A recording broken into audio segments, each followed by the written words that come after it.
Dear children, I welcome you back for Standard 8 General Science. This is the second module of the chapter Human Body and Organ System. Before beginning the new module, let us recollect our previous one. We have learned that different organs in our body are working in group so as to smoothly carry out various life processes. Group of organs working together to perform a specific function is called as organ system. Nutrients and oxygen supply takes place with the help of respiratory and circulatory systems. Respiration happens via three steps, that is external, internal and cellular respiration. Respiratory system consists of organs like nose, pharynx, windpipe, lungs and diaphragm, and we have seen the functions of these organs in detail in our previous module. Are you excited? What are we going to learn in this module, children? In this module, we will be learning about circulatory system and we will be learning in detail the functioning of heart, how blood flows through the heart, what are the components in it, what are the parts, everything. It is going to be so interesting. Circulatory system. What is circulatory system? The circulatory system is also called as cardiovascular system or simply the vascular system. It is an organ system that permits blood to circulate throughout the body. The function is to transport various substances like water, hormones, oxygen, nutrients and waste material through different organs. And this system, children, it is an independent system. Now, let us look at the organs that are involved in circulatory system. Whenever we say circulatory system, the first organ that comes to our mind is nothing but heart. Yes, apart from heart, we have blood vessels, that is two types of blood vessels, arteries and veins involved in circulatory system. And then the most important thing, that is the capillaries, which actually does the job of exchange of materials between cell and blood. So these three are the organs of circulatory system. Let us begin with heart first. Where is heart present? Heart is present almost at the center of the thoracic cage. Children, this is the thoracic cage. If you see heart is located almost at the center. It is present behind the rib. You can see the rib bones here, between the two lungs, and if you can see, it is slightly inclined on the left side. The size of our heart, if you see, it is equal to one's own fist and weighs about 360 grams. If you close your fist, that is the appropriate size of your own heart. So it is covered by a double layered peritoneal membrane, children. The reason we can easily guess, yes, it is to save the heart from shock and friction. Imagine if somebody is falling, so what happened? The heart will experience shock. To prevent it from experiencing this shock and friction due to the movement of lungs, it is made up of a double layered membrane. This membrane protects the heart. The human heart, as we are aware, it is a muscular organ. It is made up of involuntary cardiac muscle. So children, what is meant by involuntary? It means that these actions cannot be controlled by us. Definitely we are not controlling the rhythm of heart, and they are made up of special type of muscles called cardiac muscles. As you can see, these type of muscles are present only in the heart, children. You can see there are small dots around it. These dots are nothing but nucleus. They have more nucleus, they have more mitochondria, so that the heart will keep on pumping and function without any rest throughout our life. So obviously, cardiac muscles are the one that need more energy than any other muscle in the body.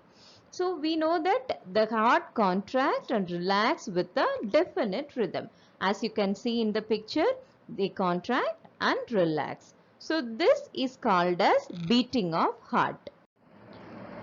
If you see heart, internally heart is divided into left and right compartment by a vertical partition. Each of the compartments are again divided into two chambers. As you can see, one chamber is in the upper side and the other is in the lower side. So together heart consists of 4 chambers. That is 1, 2, 3 and 4. Heart consists of 4 chambers. So upper chambers, as you can see, these two upper chambers are called as atria. Since they are present in the left and right side, they are called as left and right atrium respectively. And the lower chambers are called as ventricle. Same way they are named as left ventricle and right ventricle. Let us have a peek into the history. In the year 1628, a doctor called William Harvey, he described the mechanism of circulation in the body. He proposed a theory that our heart is a muscular pump by which blood is circulated in the body. He discovered the working mechanism of valves of the heart as well. Now, the next important components of the circulatory system, blood vessels.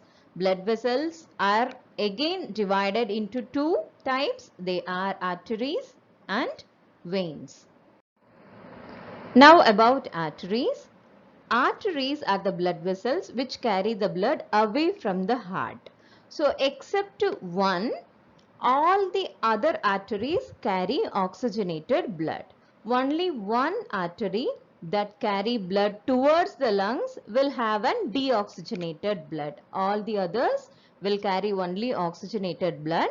These arteries are located deep in the body, and as you can see in the picture, their walls are thick. Children, can you guess why the walls of arteries are thick? As we know, arteries carry blood away from the heart. Our heart is working like a pump. The heart squeezes and the blood flows throughout the body. So, normally there is so much of pressure due to the squeezing of heart, and the blood comes out very fast. The pressure is high. So, to withstand high pressure, these arteries are made up of thick walls. And these arteries, these blood vessels, do not have any valves to control their blood flow. Now about veins. Veins carry the blood towards the heart from various parts of the body. So we can understand that veins carry deoxygenated blood from the body towards the heart. But like artery, except one vein, all carry deoxygenated blood. Only one vein carry blood from lungs. So most of the veins, if you see, they are superficially located. That means we can see that they are just located below the skin. Their walls are thin and they are provided with valves. Children, as you can see here, veins are provided with valves. Why do veins alone contain valves? Because the blood flow should be only in one direction. To stop the blood flow, that is backflow of the blood, they are provided with valves. As you can see, if the blood tries to come back, the valves are closing. They are not allowing the blood to backflow. So for that purpose, veins are having valves in it, whereas arteries do not have any valves. The next component of circulatory system are capillaries. Capillaries, where do they arise? As you can see, artery gradually branch out and decrease in their diameter, and they spread and finally form hair-like vessels called as capillaries. The walls of the capillaries, as you can see, they are extremely thin and they are mostly made up of only single layer of cells. Due to this, exchange of materials between the capillaries and cells become easy. We know that these capillaries are surrounded by cells.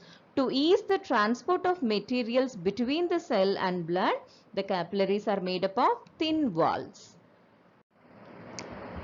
During the exchange, children, the materials like oxygen, nutrients, hormones, vitamins, etc.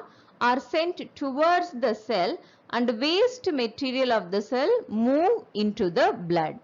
So capillaries, if you see, they unite after exchange of materials. They just unite, start uniting, and they increase in diameter and they form veins. So capillaries branch out first from arteries, thin, and then exchange of materials takes place. They unite again and then they form veins. So capillary network is present in each and every organ. Only then transport of material it will be easier. We are now going to learn an interesting factor for this lesson, that is blood circulation through heart. What is circulation? The process of pumping the blood towards various parts of the body and bringing it back toward the heart is called as blood circulation. To maintain the continuity in circulation, heart alternately contracts and relaxes. If you observe this picture, you can see heart contracts and relax in a specific rhythm. So this consecutive single contraction and relaxation of heart constitute a single heartbeat. This one contraction and relaxation together makes a single heartbeat. Let us follow the blood flow, children. First, blood enters through veins through inferior and superior vena cava. This is inferior vena cava and superior vena cava. These two are veins, major veins. Through these two only blood enters the heart. As you can see, both these veins empty the deoxygenated blood into this right atrium. So when this right atrium contracts, the blood from this right atrium flows to this right ventricle. When this ventricle is full, children, as you can see, it is blocked by a valve called tricuspid valve. When the ventricle is full, this valve will close so that the blood will not flow back to the atrium. So after that, what happens? The ventricle will contract. When this ventricle contracts, the blood leaves the heart, and then as you can see, through this artery called pulmonary artery, the deoxygenated blood will be sent to the lungs. As we have seen earlier, this is the only artery that carries deoxygenated blood. Children, after getting oxygenated from the lungs, what happens? The veins, as you can see, the pulmonary veins, these are from the left lung and these veins are from the right lung. They bring the oxygen rich blood from lungs and empty it to the left atrium of the heart. As the atrium contracts, what happens? Like the same way, it empties the blood, or the blood flows into the left ventricle through a valve called bicuspid valve or a mitral valve. So when this ventricle is full, now this blood is full of oxygen. As learned earlier, children, these two are the veins. These two are the pulmonary veins that carry oxygenated blood. All the other veins carry only deoxygenated blood. Now, when the left ventricle contracts, what happens? The blood or the oxygen rich blood leaves the heart through the big blood vessel. As you can see, it is aorta, and then to the arteries, and it goes around the body. Then after that, the deoxygenated blood once again will be collected by the vein and the blood circulation continues. Once again, children, let us follow the blood flow.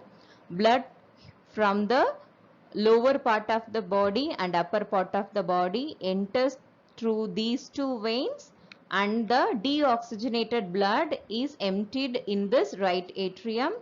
When the right atrium is full, when the heart and the atrium contract, the deoxygenated blood will be flown through this tricuspid valve to this right ventricle. Once this right ventricle is full, this valve closes so that there is no backflow of the blood.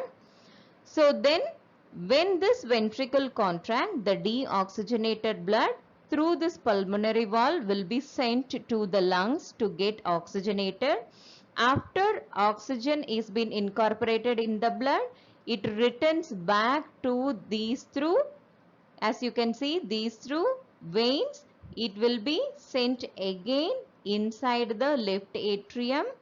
When the atrium contracts, the oxygenated blood flows through the left ventricle through the bicuspid valve.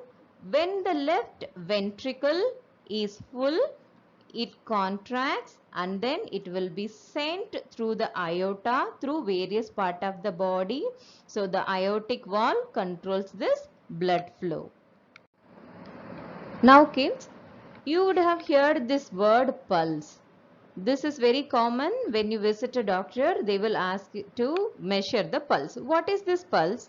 Pulse is the number of times your heart beats in 1 minute. The pulse rate vary from person to person. If you see small kids, the pulse rate will be very high, and with the older age, the pulse rate will slow down. So your pulse rate generally will be lower when you are at rest. That is when you are relaxing, when you are sleeping. At those times the pulse rate will be low, and when you are walking, cycling or doing some heavy exercise, you can see the pulse rate is high. Obviously you can understand during exercise and all your heartbeat will be higher, then your pulse will also be higher. This was a really interesting module, children. We have learned so much about heart. Let us summarize the points. The circulatory system is also called as the cardiovascular system or the vascular system. It is an organ system that permits blood to circulate throughout the body. The organs of circulatory system are heart, blood vessels and capillaries. Human heart is a muscular organ and it is made up of involuntary cardiac muscles. So these muscles contract and relax with a definite rhythm, and this contraction and relaxation is called as beating of heart. The heart consists of 4 chambers. The upper chambers are called as atria, whereas the lower chambers are called as ventricles. William Harvey is the doctor who described the mechanism of circulation in the body. The blood vessels which carry blood away from heart are called as arteries, and the blood vessels carrying the blood towards the heart from various parts of the body are called as veins. Arteries gradually branch out with decrease in their diameter as they spread in the body, and they form fine hair-like vessels called as capillaries. The process of pumping the blood towards various parts of the body and bringing it back towards the heart is called as blood circulation. The number of times your heart beats in 1 minute is called as pulse. So children, thank you so much, and there are so many interesting things yet to come. We will meet in the next module.